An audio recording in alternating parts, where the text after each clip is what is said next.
So bringing yourself to a comfortable, supported upright position. Allowing your body to settle and your breath to flow.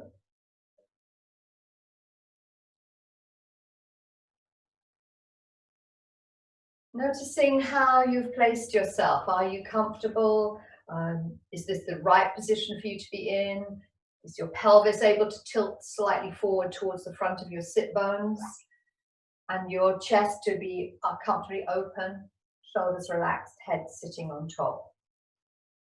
And sometimes it's helpful to imagine you're carrying a book or a block on your head, which allows you to feel your head is supporting the book or the block and your spine is supporting your head.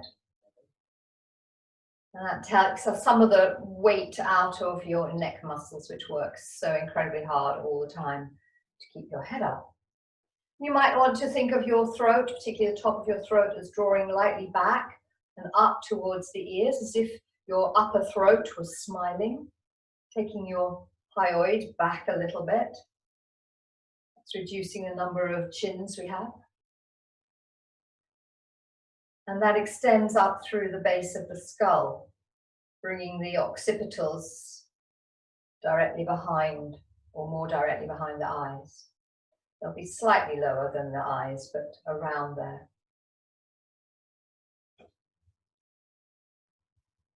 And closing your eyes or dropping your gaze, allow yourself to be focused on your breath for a moment.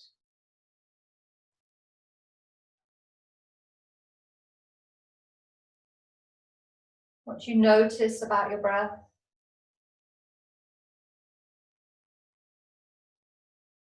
The sensation of the breath coming in through the nostrils, going out through the nostrils.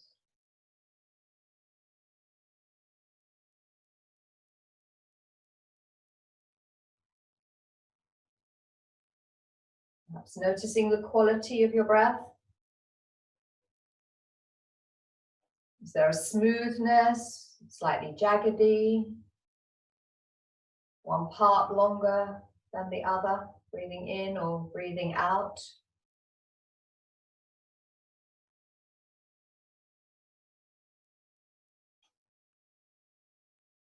And the connection between your breath coming in through your nose, going towards the back of your throat and down through your throat into your lungs. Perhaps visualizing that journey of the breath, cooler and sharper as it comes in through the nose, and it's warmed through the nostrils, down through the back of the throat where it still may seem a little cooler, down into the bronchioles, the bronchioli, and finally the alveoli, the little bunches of grapes. We have branches, and imagine perhaps bunches of grapes. And this is where the exchange of oxygen into the blood takes place and carbon dioxide taken out of the blood that's no longer needed. The journey is then reversed. So the carbon dioxide filled air comes back out through the nostrils. We breathe in oxygen, carbon dioxide, and nitrogen. And we breathe the same out. But the quantity of carbon dioxide has increased on the exhale. Ready to feed and nourish the plants, the trees. And in return, they give us our oxygen.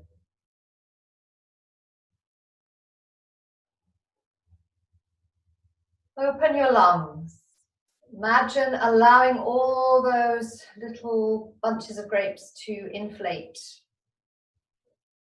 all the way from the collarbones down through front, side, back of the chest towards the base of the lungs above the diaphragm. The action of the diaphragm, contracting, pulls, widen down, pushing the abdominals lightly out of the way, and draws your breath into your body. And the intercostal muscles on the ribs, between the ribs, they expand as the breath comes in, allowing your lungs to inflate. And as you breathe out, the lungs begin to empty. They pull up the diaphragm and the ribs contract to push the air out of your body.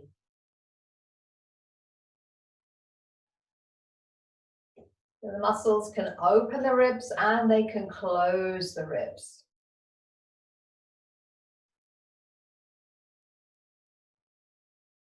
You might be interested to place your hands lightly on your bottom ribs or the backs of your fingers on the sides of your ribs.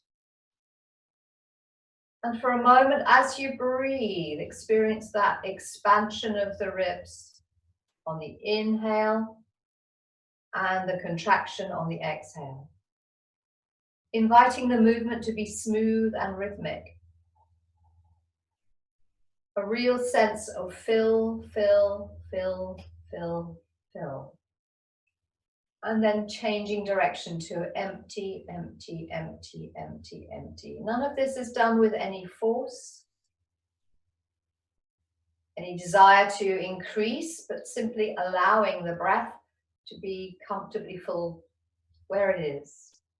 And you may find that as you work with that breath, it does increase. You could also spread the hands around, thumb towards the back, first finger resting on the front of the ribs.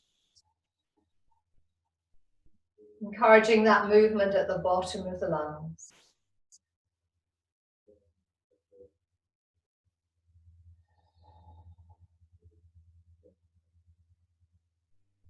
This is Kanishta Sharira Mudra, the hands splayed around the bottom of the ribs. Encouraging diaphragmatic breath.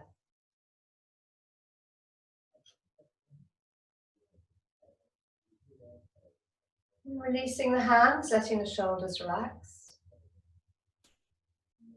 I want you to bring your awareness to the back of your body and particularly to those muscles around the shoulder blades. If you're able to, you could take one of your hands and place the back of your hand in towards the middle of your shoulder blades. If that's not possible, don't force it. And feeling that is a place that we're going to bring awareness to a little bit more. So working a little bit through that back area of the shoulders. You might find it helpful to initially feel it stretching. You could lift your elbows up. They don't need to go high to your shoulders. And cross your elbows as close as they will over. And you can take hold of the outside of your arms.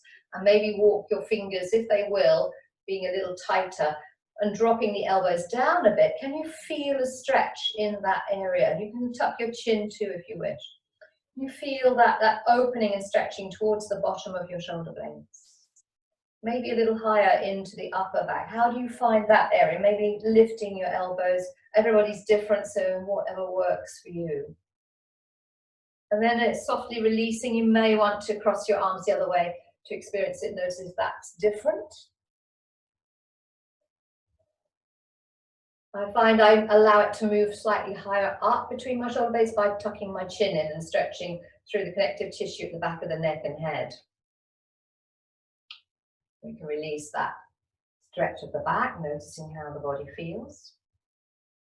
And taking it a little in the opposite direction. So this time we're going to bring our awareness to our elbows and the corners of our shoulder blades at the back and feel as though we're gently pulling those together. So the elbows as high as you're able to take them up in the middle of the back and as close as they can go together. And there'll be an opening through the front of the chest probably. And a squeezing of those muscles in between the shoulder blades, wherever yours can go. And possibly, without forcing, lifting the chin a little bit and dropping the back of the neck down towards that place, in the middle of the shoulder blades. Avoid straining your neck to do that. And releasing back to center.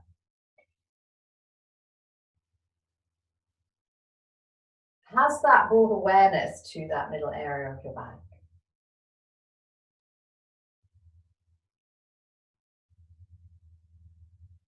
So we're looking at activating that area which may be a little quiet sometimes.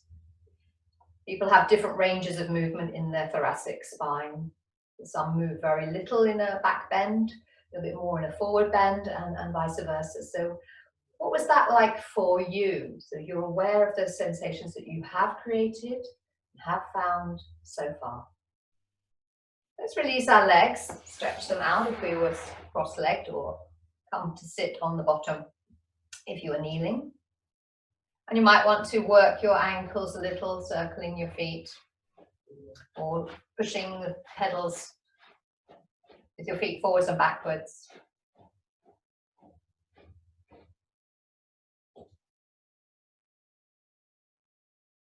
And then we're rolling over, and if you're fine, come onto your knees. If you'd like a blanket underneath your knees, get the blanket and pad up underneath your knees. Moving your objects out of the way that you might have had, your bolster or anything like that, and bringing yourself onto all fours. So we're looking here for a flat back, remembering that sometimes it may be difficult to find that position of your arms. Sometimes they tend to be a little bit forward, sometimes tend to be a little bit low. And if you remember, we've done this before. We've placed our hands right in front as if we're pushing straight ahead, so that the wrist is in line with the armpit, more or less. And that shape across the front of the body, we look forward with our head centered. What do we feel our eyes are level with? Are they level with the middle of the first finger? If they're level with the thumbs, then that probably means the arms are a little high. What works for you? And if the thumbs are down by your chin, then they're probably a little low. Finding that place for you. So as you bend at your tops of the legs, you bring those hands down and you reposition your face, arms and chest over those hands, so in your similar position. You can then check the back of your body. Are your thighs virtually perpendicular, straight up and down on the floor, about hip width apart, and your body is long enough to accommodate your spine between your armpit and the front of your thigh. If we have those knees a little bit too close, then we're going to tend to have a rounding in our lower back. If we have those knees too far forward, then more weight is probably going to be in our hands and a lot more strain in the wrists. When you're ready, in your center place, flat backed, just flat back at the moment, very gentle shunting the body forward and backwards. So you're simply moving your head and your tail forwards and backwards, really softly, very slowly, not much movement. Be careful of your wrists. If your wrists are an issue, what you can do is, if you have a blanket handy, fold it over and place your wrists on the front of the blanket so that your fingertips are off it. And that will give you a little bit more release and space in your wrist joint.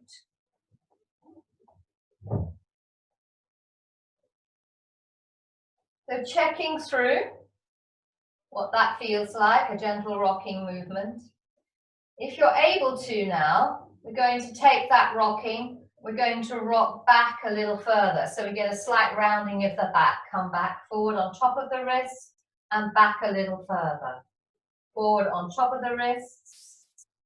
And feel your abdomen getting a little closer to your thighs as you rock back. Coming back up. Dropping back.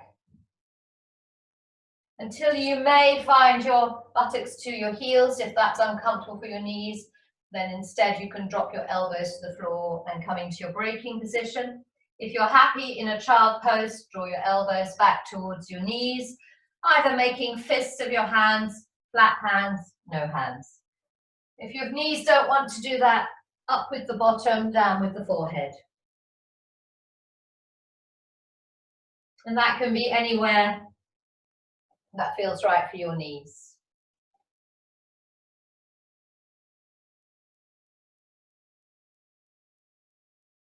Return to your breath, allowing your breath to flow and observing that movement of the ribs, of the diaphragm, as you allow your breath to flow here. Where does my breath travel to? What do I notice about my breath in this position? And hopefully you're very much more aware of the sides and the back of the chest, expanding as you breathe in and releasing, softening as you breathe out. So floating back to your all fours position, bringing more of our awareness to between the shoulders this time. So we're back into that mid-back area, mid-thoracic spine. And emphasizing that by bringing awareness to it, and maybe if it helps, you can imagine you've got a little weight between your shoulder blades. If you have an eye pillow, you can always practice with that. Place it on there if you can get it on there, and lift that up to the ceiling and let it drop back down as close to the floor as you can. Not moving anything else, just the ribs up. Head can drop a little bit, and then chest down, and your chest throat might extend a little bit. All focus is on the ribs. Breathe out as you lift the ribs up, and breathe in as you drop the ribs down and push the chest towards the floor. Now, whether you have a lot of movement doing this or not, it's irrelevant. Do what you can do. One more time.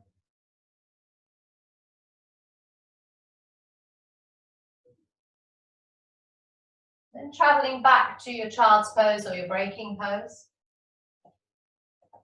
And noticing any difference as you breathe, having done just that.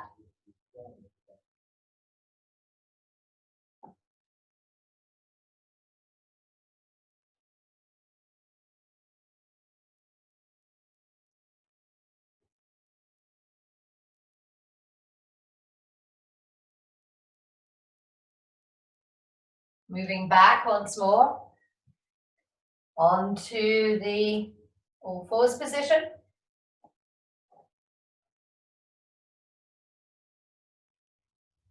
This time we're bringing awareness from the waist down to the tail. So keeping the chest, shoulders over the wrists gently. As we breathe out, we tuck the tail and draw the lower belly back tightly. Breathe in and let the tail gently lift up softly towards the sky. We breathe out, we draw the belly, lower belly particularly back and open the gap at the front top of the legs. And then we endeavor to close the gap between the pelvis and the thigh at the front. Breathe out, engaging those abdominals, stretching through from waist down to tail. Breathing in, a gentle contraction at the back of the pelvis towards the waist. 2 more times, working with your breath.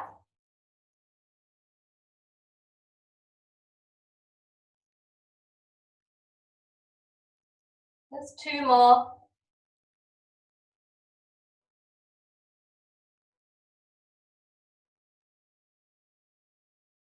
And then you can release back to your child's pose again if that's comfortable for you.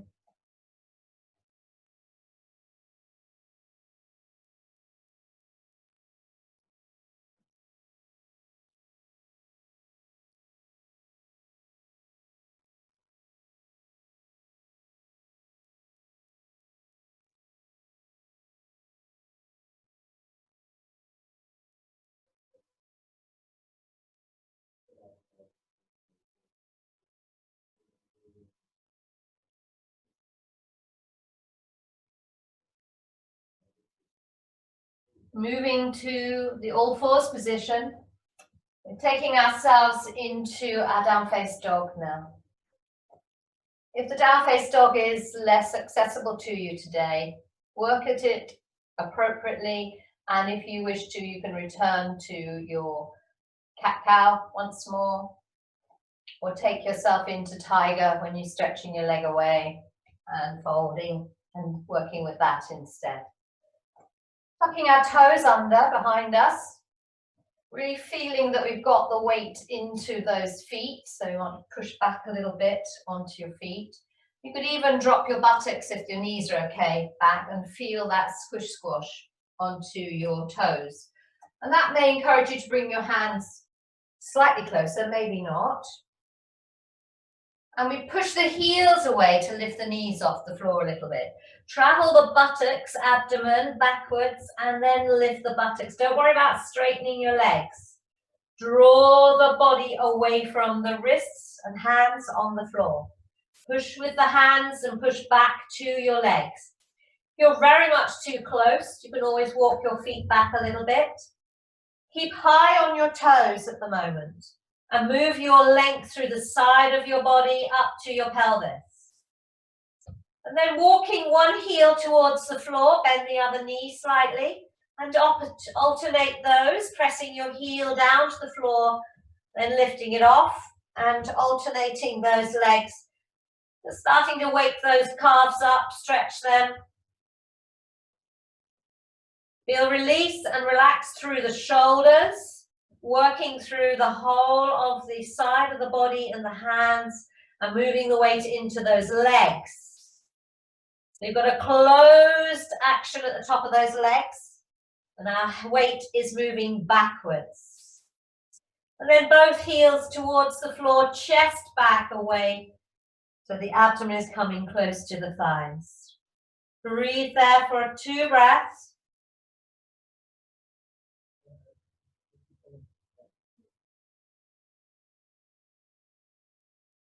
And coming back down to rest.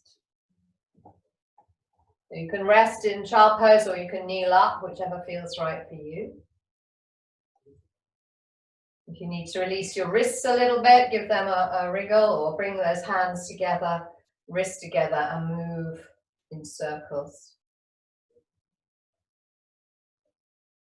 And the other way. Or you can spread those hands and push one wrist down, one wrist up and alternate those. And the same thing the other way up. Interlace the other lock.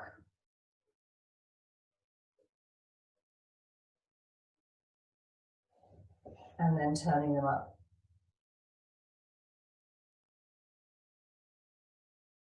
And hopefully that's given your wrists a little freedom.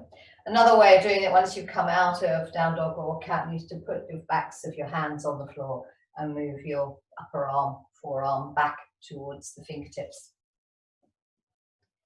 We're continuing working with the down face dog. So as you know, there's alternatives. If you find you're getting too much, come onto your back perhaps and do some bridge work instead, focusing particularly on that upper back area. As you move into the down face dog once more, what I'd like you to feel this time is that once you've got that extension through from wrist to pelvis, so that's the line on the side of the body, and you're closing this gap as you're forward and the hands are on the floor, that once we've got there, a sense of coming through the head and through the tail. And obviously the head is down. So we're allowing the weight of the head to take the body that way at the same time as we're extending up through the tail. So we've got a traction through the spine, if you like, keeping it long and extended and letting the weight of the body extend it. So the head is heavy, 4 to 5 kilos, and that can help traction through your spine, give you space. So if you're able to find that ability of the down face dog, it's an inversion, it's an upside down position. It helps blood flow to the head a bit, not excessively, obviously, but it also allows the body to turn slightly upside down. Notice how that feels. If you give the weight to your forearms in the down face dog, rather than your shoulders, you'll find there's a lot more space in this upper back and chest. And that's what we're looking for. So the weight down through the palms and using these forearm muscles. They're there, find them. And then most of the weight is through the pelvis and down to the legs. Legs can stay bent. If you can reach your heels to the floor, do that. Heels don't reach the floor, no matter. Continue to feel that stretch through the backs of the legs. It doesn't mean you have to straighten them. If straightening the legs widens this gap at the tops of the legs, then I would avoid doing that. I keep some bend in the knees, let the hamstrings be a little looser so that the pelvis can be closer to the abdomen and vice versa. All right, so let's come back to our starting position. Hands on the floor, toes tucked, knees slightly apart, feet slightly apart, and that feeling of pushing away with our hands. So as we push with the hands, we lift the knees and we travel away from our wrists. We adapt our own position. You can do a little walking with your feet once again, knees soften. Find that closing at the top of the legs, abdomen towards thighs, hands spread, and put the weight into your forearms. Be there, breathing well. Find the exhale to let the head sink down and the tail to lift up. Each time you breathe out, give your head to the floor, not letting it hang inside. It's in line with your neck. Exhale, head down, tail up. Just the extension through the spine. Release between the shoulder blades. Use the arms, especially from elbow down.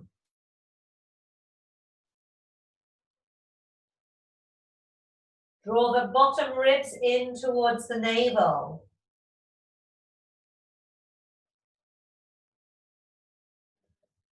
Two more breaths. If you're happy to stay here, come out if you need to.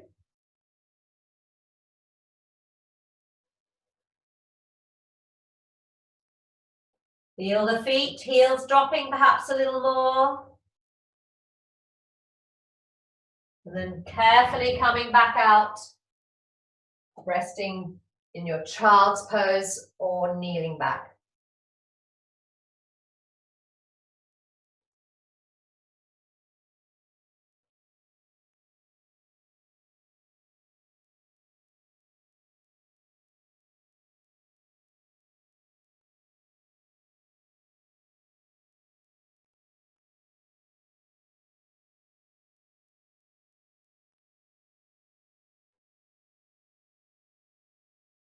From there, gently lifting the body back up, tucking the toes under, and you can roll up onto your feet, into a forward bend for a moment, press down through the feet, lengthen through the front of the body, and bring yourself up to stand. Now you come to perhaps the center of your mat, doesn't really matter where you are. And we're going to gently work a little bit with the shoulders and arms in a standing position. So finding your feet, settling into your Tadasana, Samastiti. And checking in with the range of your body for a moment. Bend your right arm and extend it wherever it goes up towards the ceiling. Notice how that shoulder's lifted a little, that's okay. As long as it's not too much. Feel that shoulder blade on that side. Become aware of the ribs on that side. The outside edge of the foot on that side. Take a beautiful deep breath in. And as you breathe out, tip yourself over to the left. Just as far as feels good for you. And stretching through the right side. So with the outside edge of the right foot fixed, we may find we get a little more opening and we can breathe and feel that movement into the sides of our body. Now you could add to this by bringing your first finger to the middle section of your thumb on the upper hand. The top arm, the first finger comes to the middle junction. That's Metta Prana Kriya Mudra. And that encourages the breath into the sides.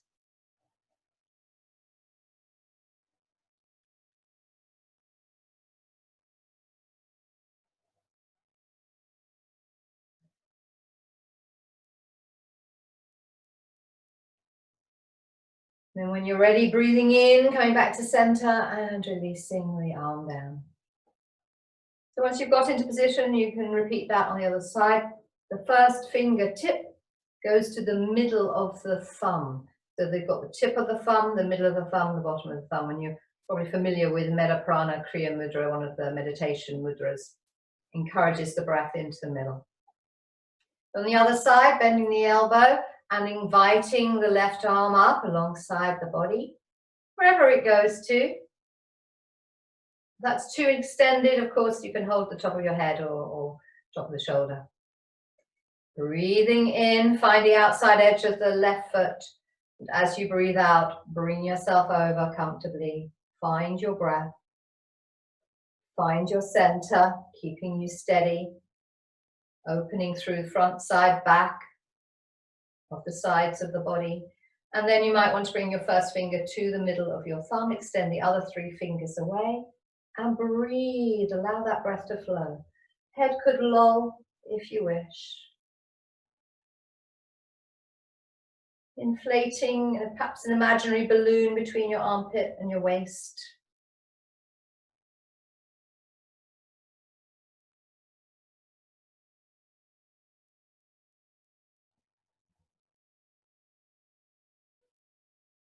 One more beautiful breath here.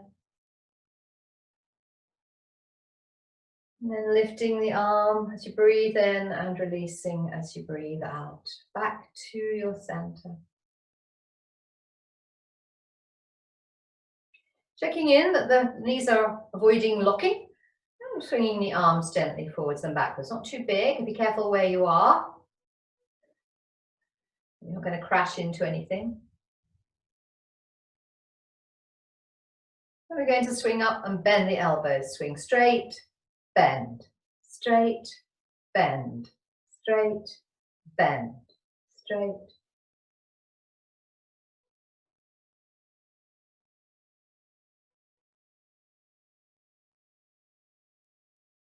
Couple more. And rest when you're ready. So tightening that up a little bit, bringing ourselves aware again once more of that area in the middle of the back, the bottom of the shoulder blades. So we're going to swing the arms forward, bend and pull the elbows together. Stretch out, bend, pull the elbows together. Stretch, pull, stretch, pull, stretch, pull, stretch. Now you can do this with your breath in, out, out.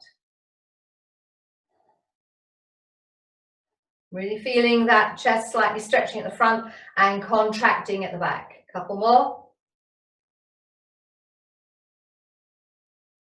And resting when you're ready. Noticing, being aware of those sensations in your back.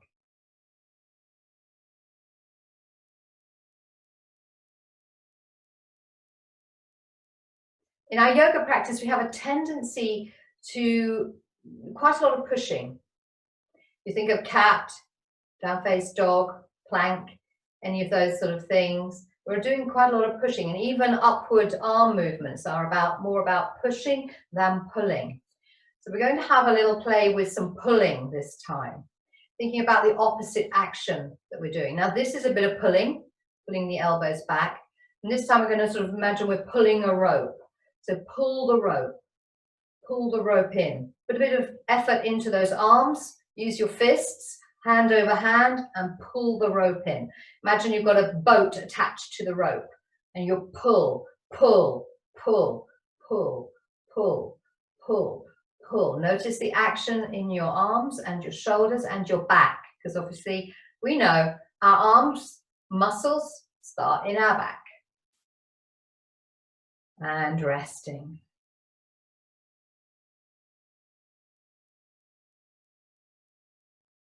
And then we could do the opposite. So we've got hold of our boat, it's quite heavy, and then we're going to feed it out, giving it back. So we've got a fist and we push, and we let it go out. We're not really pushing, we're feeding it out in the opposite way.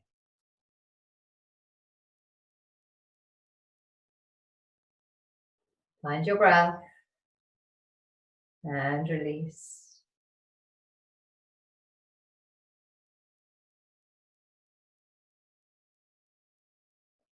So another way we can do a pulling is by perhaps taking our legs apart and working towards a squat and pulling a rope down as if we were pulling on a bell rope. We'll do this again, hand over hand.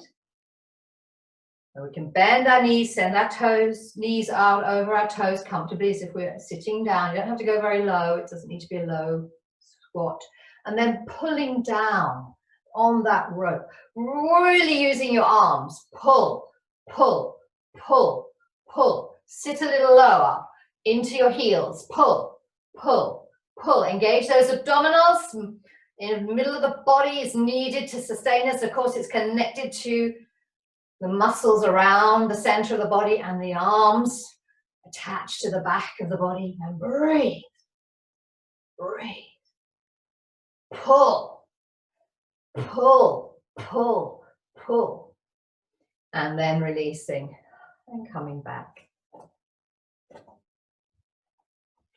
So after all our work with our arms and shoulders, we might fancy a little dangle. We're going to let ourselves dangle forwards.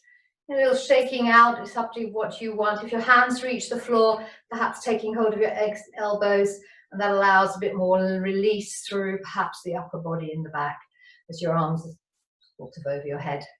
So letting the arms hang, bringing yourself down gently, perhaps rolling the body down, softening your knees if you wish, allowing the spine to lengthen through the back. And then hanging there. Let the head go, give a little wriggle and wiggle. Your hands are too close to the floor and in the way. Opposite elbows, let the elbows, head hang. Soften the knees a little to get a bit more stretch in the back. Feet working.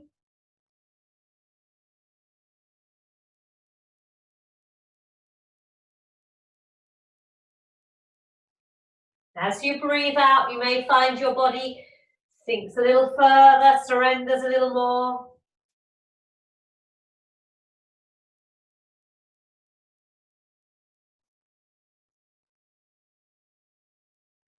And then pressing down through the earth, gathering up through the front as you come back to stand.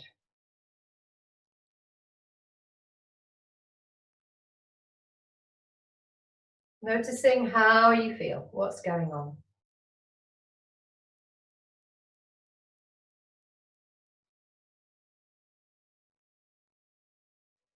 As we move now into some further stretches, bringing our awareness a little more into the pelvis, legs, and hips, we're going to continue our awareness of the mid-upper back, being aware of how your knees are and if you should need to, adapting what we're doing.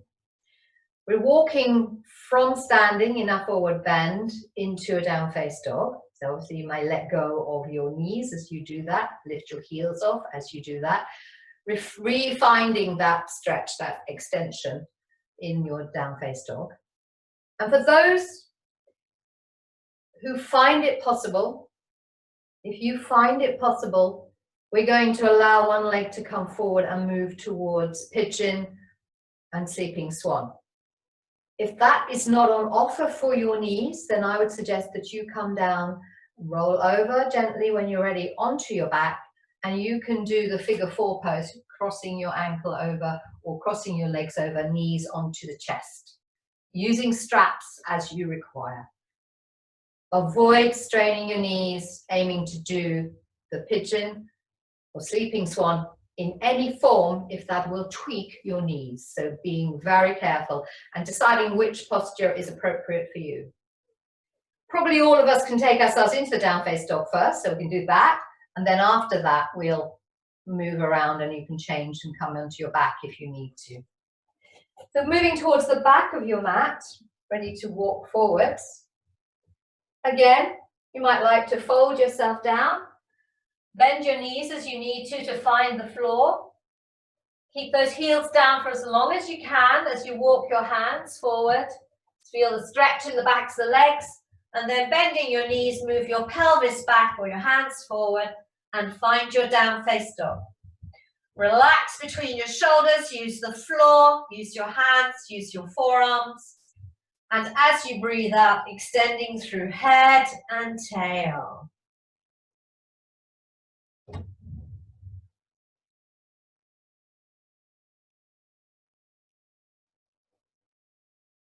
From there, those who are able to can bring their right leg forward and place the shin across the mat nearer their hands.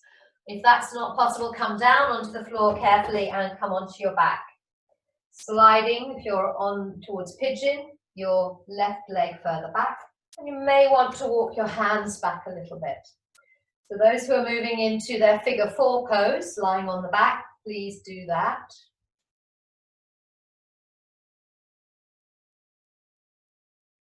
Of course, you can always use a wall for that too. So if you're holding in pigeon, checking in where you're feeling that sensation in your, around your sit bone.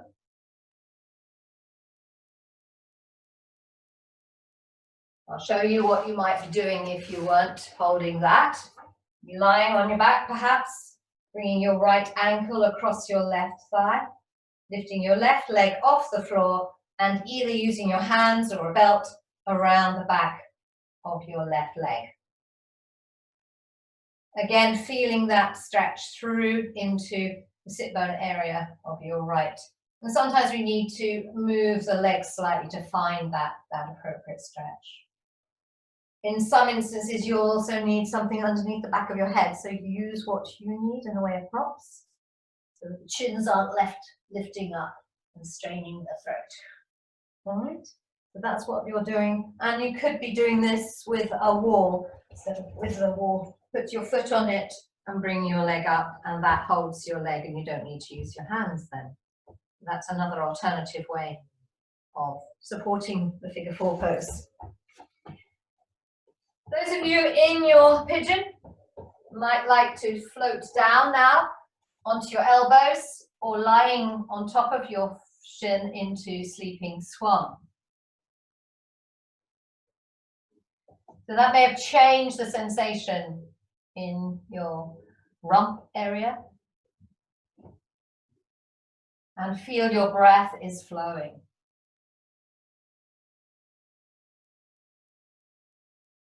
Giving yourself to the earth. Of course, you could be using a bolster here to support instead of the floor if it's too far for you to go.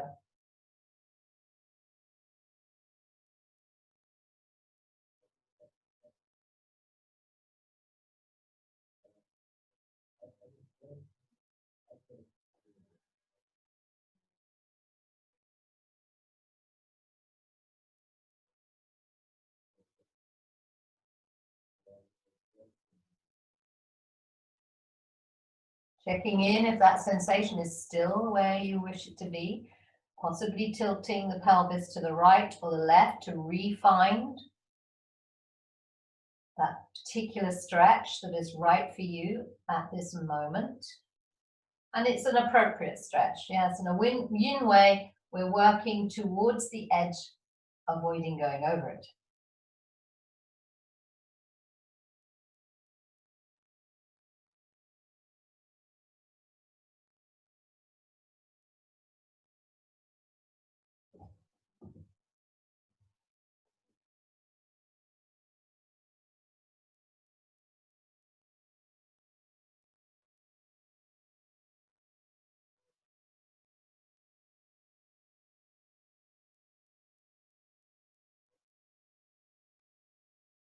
Then if you're in your sleeping swan, bringing your body back up gently and moving yourself hands back to open the chest and draw those shoulder blades back together again. Chin drawn back and throat back, so we don't want to poke the chin forwards. Extend up through the crown of the head and down through the tail once more. But feeling it is a true pigeon position of that chest opening and expanding. Drop the shoulders away from the ears as much as you can. And then you can tuck the back foot under if you're on your towards the front and bring that knee back. Those of you who are on your backs in figure 4 can stay on your back. Just bring your knees either onto your chest or the feet to the floor for a moment. Those on all fours, travel back to your down face dog. And as you do that, you may notice the difference along that right side of your body. Feeling that difference in that buttock, sit bone area? Does that give you more ability to allow your head to sink and your tail to lift? And then when you're ready, you can slide your left leg forward. Those of you on your backs can reposition into your figure 4 pose the other way around, using your wall or whatever. Those on the front of their body, in pigeons, finding that comfortable position for yourself. Mind your breath. If hands become a little tight, you can always steeple your fingers instead if your wrists need a rest. Sliding that back leg away so you have some sense of it being extended and opening through the front of that hip, and of course avoiding bringing it too far out to the side, having it in line with your sit bone to the best of your ability. Feeling the breath flowing, sinking that left buttock down towards the floor. Doesn't necessarily go anywhere, sink it down. And laying your body along the floor for those who wish to, into sleeping swan.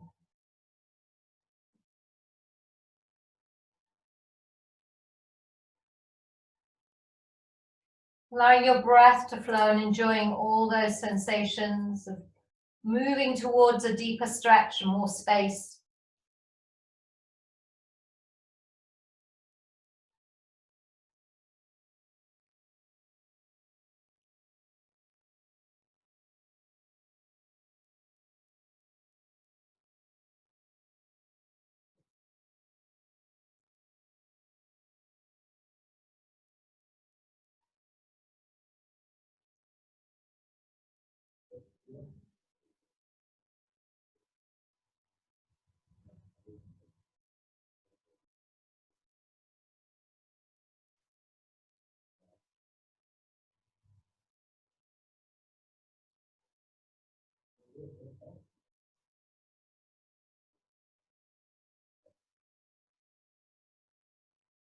Follow your breath, allow yourself to breathe well here. Observing any changes in the sensation. Moving the pelvis towards increased sensation if it is appropriate, or away from sensation if it becomes too much.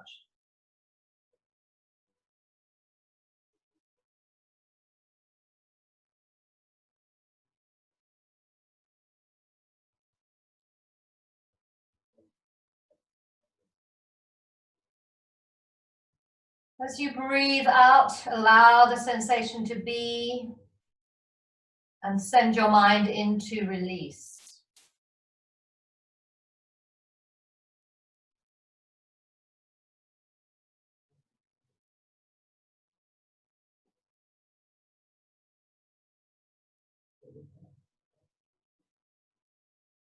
Those in sleeping swan can come back up into their pigeon. Find that extension length through the front of the right leg, dropping the sit bone of the left and allowing that, if you like, pigeon chest to happen. Shoulders down, shoulder blades towards each other in the back. Keep that throat long and open, not lifted and stretched.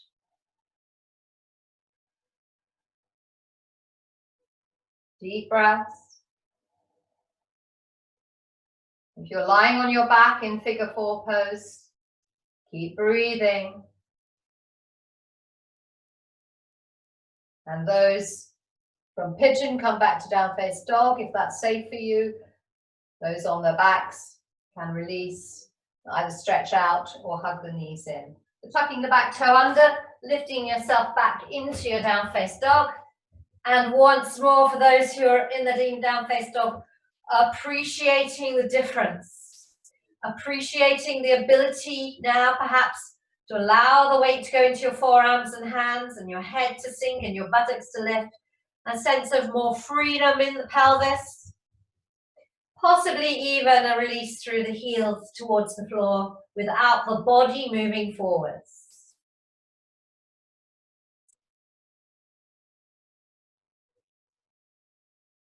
And softly releasing to your knees and coming to lie on your front. So if you're on your back, roll over onto your front.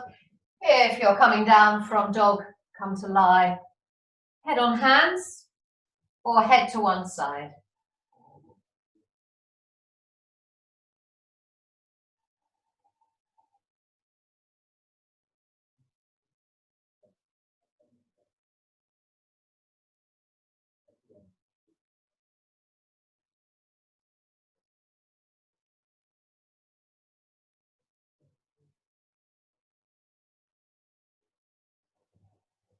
As you rest there, breathing well, experiencing your breath around the middle.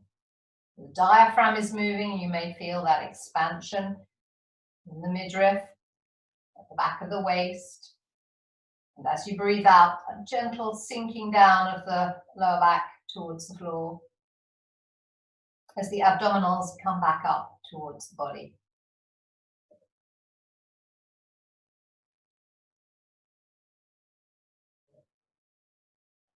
And move your awareness up to that point between the bottom of the shoulder blades. So between the bottom and the middle of the shoulder blades, that area, middle of the trapezius muscles, operating your arms. And think of that area as being connected to the tips of your elbows. If you feel your lower back is a little tight at the moment, you could spread your legs a little wider, flattening out through your pelvis more. We're focusing on that area between our shoulders, between our shoulder blades.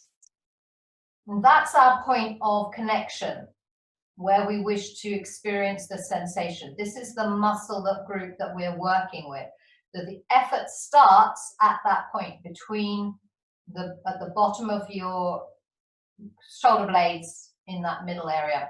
It's sort of around the area that you might have do up a bikini, a bra, and everybody knows where that is, even if they don't wear one. So that's the area that we want to function, and from there we're going to invite the elbows to lift. If you're not experiencing the lift from that point, do less. Do less and less and less until you find that area. So even if your elbows do not lift up off the ground, you're working that area of your body.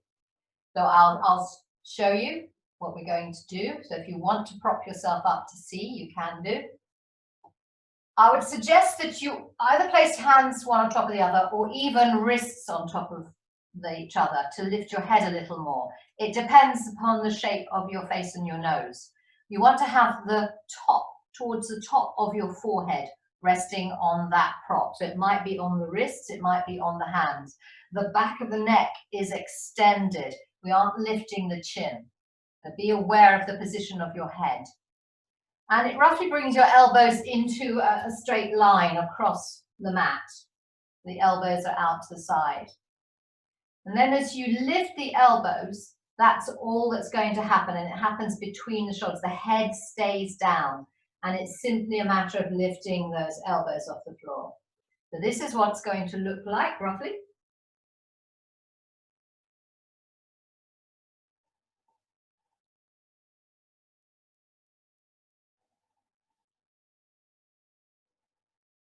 And we're going to move on the breath out. So you'll stay down with your face down, breathe in. As you breathe out, you engage that area between the middle of your shoulders and lift your elbows breathing out. They may not lift off the floor. You stay up, holding from that area, breathing in, and lower your elbows as you breathe out. If you're able to do that, you could do 6 times. All right, if you find you're wanting to just lift your elbows with your shoulders, so if you're feeling it at the tops of your shoulders, that ain't the right place. So take it down. Make it less and less and less until you find the action happening between your shoulder blades. So 6 breaths working with this.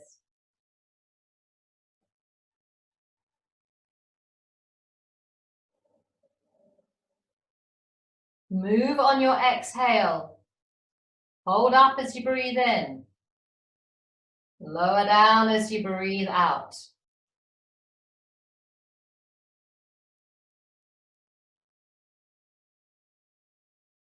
So elbows are what's lifting, not the shoulders. Elbows. I want those elbows to almost lift off the floor or actually lift off the floor.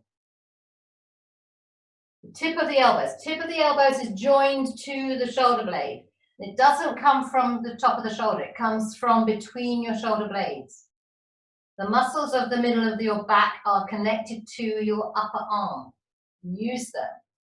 If you tend to have a rounded upper back, this is going to be much more challenging. So take it down, be more subtle with it.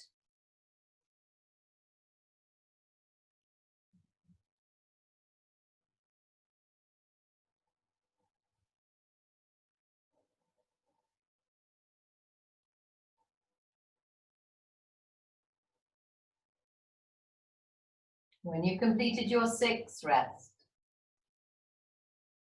Remembering the head does not come up, not in this first round. If you were able to activate between your shoulder blades and lift your elbows without your shoulders, you can move to stage 2. If not, stay with stage 1. Continue to work with that with another 6 breaths. For those who are able to do it, you keep your forehead on your hands, you breathe in, and as you breathe out, you lift all the elbows, forearms, and the head goes up, but only because your hands are pushing it. It's not about lifting with your neck. So this is what it would roughly look like. Breathing in. Breathing in. So you're moving again on your breath out. And the action should be felt from here, seriously from here, not anywhere else particularly. There may be some other things going on, but it's definitely not your shoulders, top of the shoulders that are working. 6 times like that, or 6 times back with the elbows.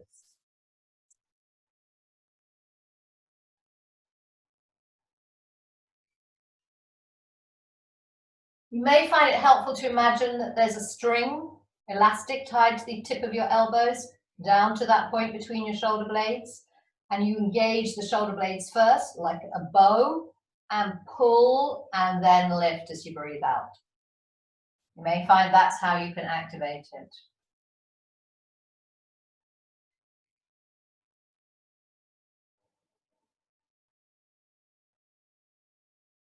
You will also find it connecting to your abdominals.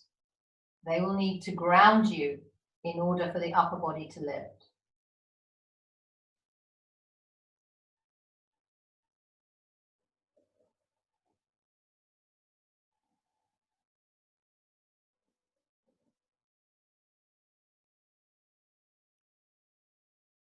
When you completed your 6, rest.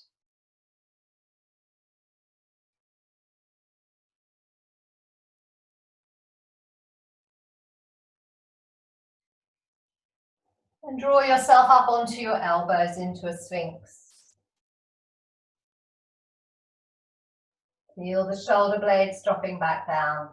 And perhaps having activated that mid-thoracic area, you're maybe more aware of freedom to allow that to move. So shoulders down the back, looking straight forward with your head. Feel that throat gently drawing back and your breath flowing. Opening the upper chest, front and back.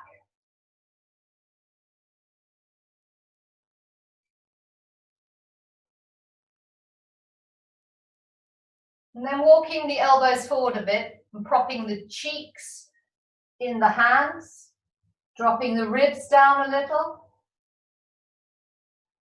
Moving the sensation of back bend into that lower area of the thoracic spine where the ribs join on.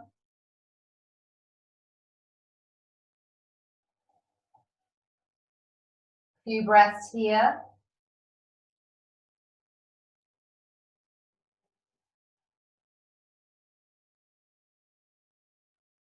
Walking the elbows forward a little more, maybe putting your forehead in your hands.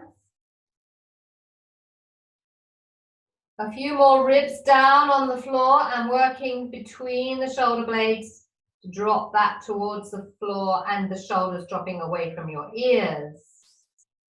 So feel that space between shoulders and ears, or shoulders and neck.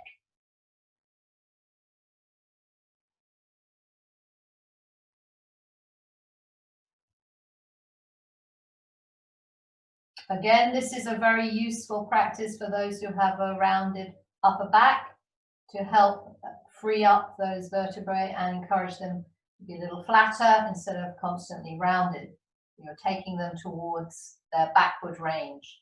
It may be quite stiff and difficult to do at the beginning, but the more you do it, the more action you'll have and the less rounding you may have. You may start to open the front of your body where the back of the body is too long and the front of the body is too short.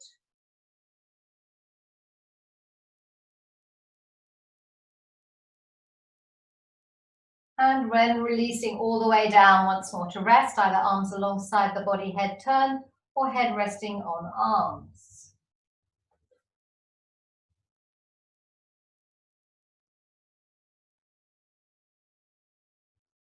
Find your breath.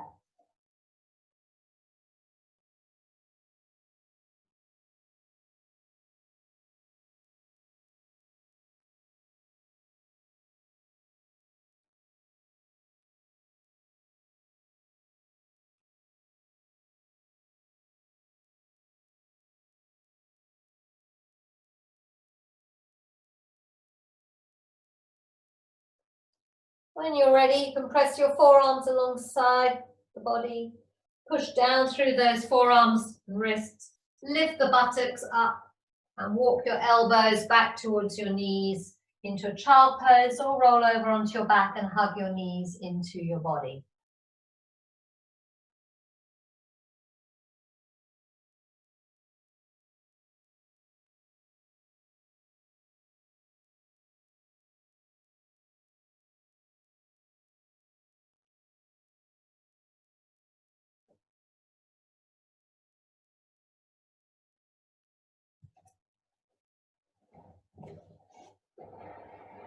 When you feel ready, softly coming back up, bring yourself to sit. If you wish to, put a little light something folded underneath your sit bones.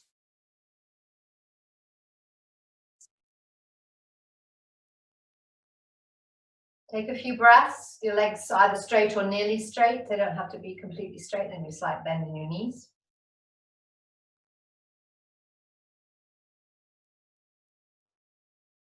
And bending your right leg up to meet you. Wrapping the arms, if you wish to, comfy around and hugging yourself to your thigh. And then stepping that foot on the outside, the left, if that's possible. Feel a rooting down through that sit bone, which may have been awakened by your pigeon and sleeping swan, or your figure four pose. You might want to draw a little bit of abundance out to the right at your abdomen. And take your left elbow towards or around that right knee. Grow up through the crown of the head, down through the tail. And when you're ready, moving the bottom ribs as you breathe out, round to the right, lengthening up through the crown of the head as you breathe out, moving the mid-chest around to the right, breathing in. As you breathe out, let the shoulders twist around to the right, breathing in, and finally the neck and head. Taking 4 full breaths, feeling that movement of the abdomen against your thigh as you breathe in and as you breathe out. After the 4 breaths, you'll take another deep breath in and untwist as you breathe out.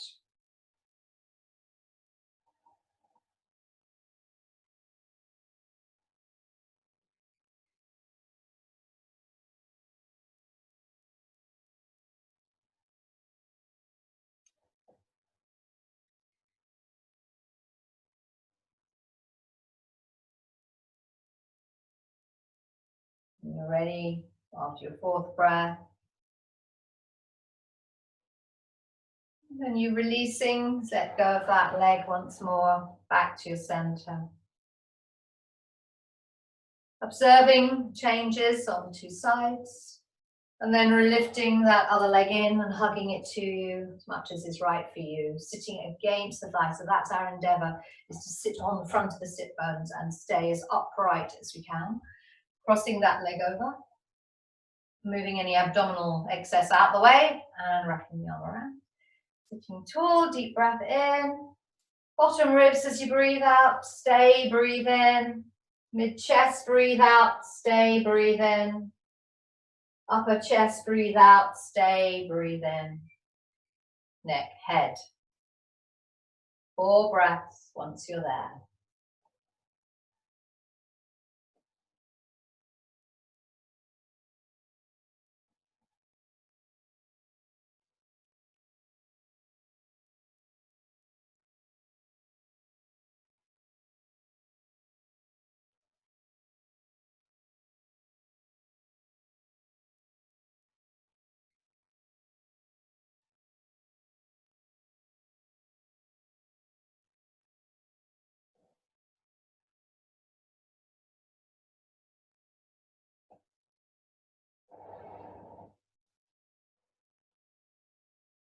Returning to center on the exhale of the 5th breath.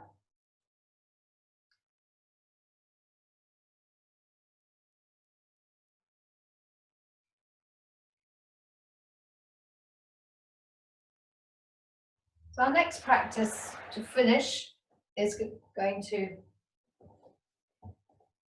be a resting one. And if you choose to, you can use either a rolled up blanket, so either long way and rolled up. If you have a yoga blanket, then they're nice and firm. You'd open it to this first fold and roll it up. And you might want to roll it from the edges in, so they're folded in, and making a nice roll. So you have a tight roll. Alternatively, if you don't have a tight roll, then you could roll up your mat. And if you're on a carpeted floor, that would probably be fine. And you could use your mat rolled up instead. Or if you have an old mat, then you could use that. We're going to place that along the length of our mat.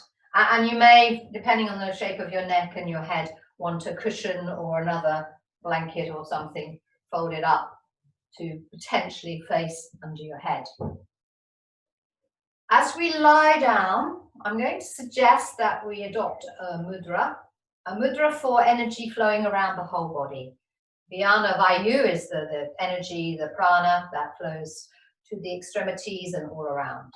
And we're going to do Angustara, and so we're going to stick the thumb out, the first finger up to the ceiling. The other 3 fingers roll in like a half fist, and the thumb rests towards the ring finger, if you're able to get it there. The first finger is up, other 3 fingers curled in, and the thumb goes to the ring finger, if you can do that. And that's our gesture, our mudra. I'm going to be just inviting energy to flow into the extremities. If you find that uncomfortable, then feel free to adopt any other mudra that feels appropriate for you. You may wish to encourage the breath around that middle chest area and go back to first finger to middle of thumb and Metta Prana Kriya Mudra. Let's bring our pelvises against that roll. If you've got your rolled blanket now or your rolled mat, and gently, using your hands, using your abdominals, lower yourself down so your spine runs along that support. And you may have your head on the support, or you may wish to use extra support under your head, depending on what feels good for you. And then you can either let your legs straighten and the arms out to the sides, adopting your mudra, or you could have your legs bent and possibly feet apart, drop your knees together. Whatever feels right for your body. So we're looking for this to happen just above the sacrum. We don't want to be lying, so just starts with you, just on the edge of your sacrum or just above it. It's not all the way down to your tailbone. So that your pelvis is more on the floor. It's a slight back bend, but not a big one. Not as big as we'd have if we were on our bolsters. And then when you're ready, bring your head to the center, tuck your chin. Allow your ribs, chest to drop out either side of your support and close your eyes. Your hands gently resting either with the first finger extended and your thumb on the ring finger as the other three fingers are curled in.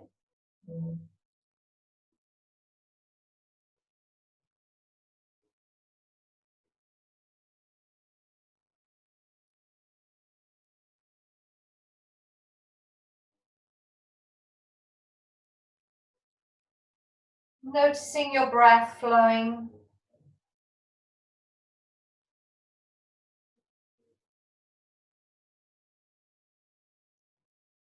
The movement of your chest, the flow of your breath.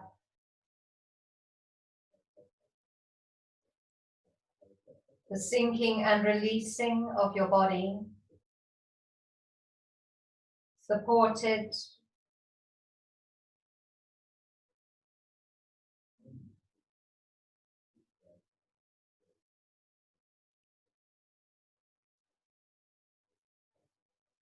and feel the energy able to flow freely.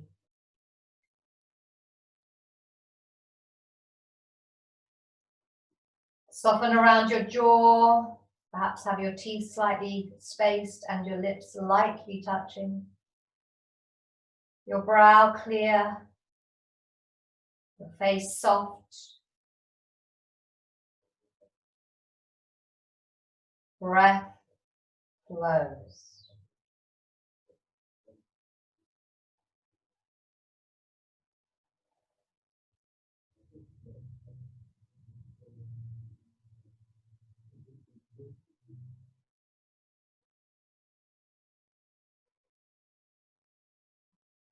Each breath out, you might invite your body to settle a little more.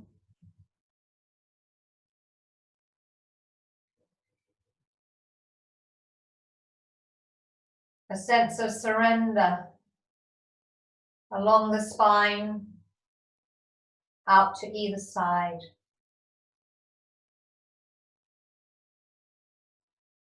From the top of your head to the soles of your feet. From the tips of your toes to the tips of your fingers.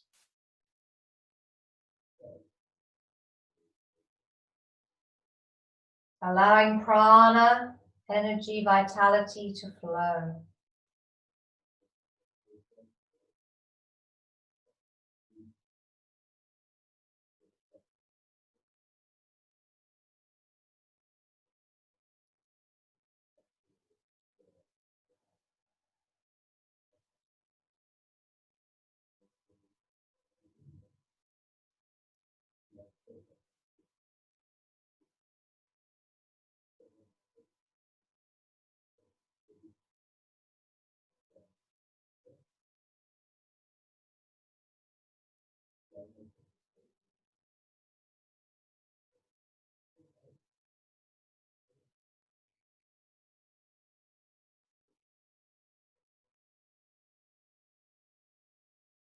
You may wish to just stay here. Let the body rest for as long as it wishes to.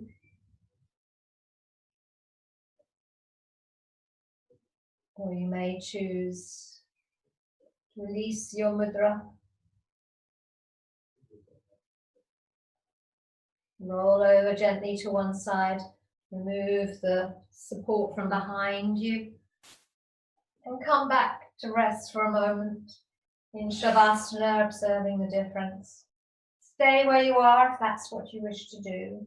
You can do this last bit when you come out.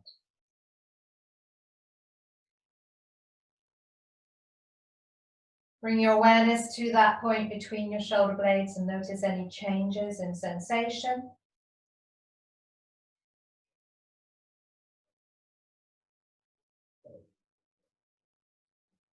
Then when you're ready, you can roll over or roll up.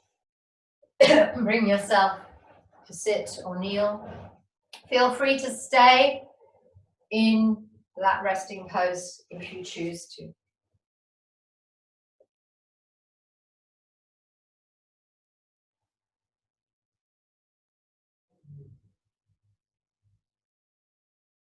If you come to sit or kneel, for a moment experience your body once more. How your pelvis feels, the legs, how your chest body is aligned, perhaps more comfortable, more upright. Do we have a sense of more expansion across the front of the chest and release through the back? Can the back of the head lift and settle simply, easily? A little more alignment through the neck, the chest, the lower back, and the sacrum. And your breath flows comfortably and freely. Notice your mind and your emotions.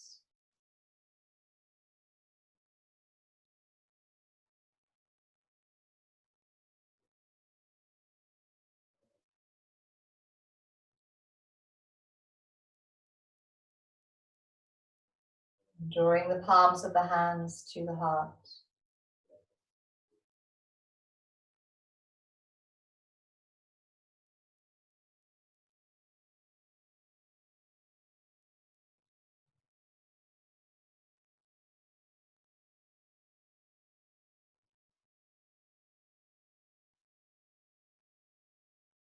Let your life force be linked to your heart. Let my heart be linked to the truth within me. Let that truth be linked to the eternal which is unending bliss. Atma Hriday, Hridayam Mai, Aham Amrate, Amratam Anandayam. Atma Hridaye, Hridayam Mai, Aham Amrate, Amratam Anandayam. Atma Hridaye, Hridayam Mai, Aham Amrate, Amratam Anandayam. Om Shanti, Shanti, Shanti.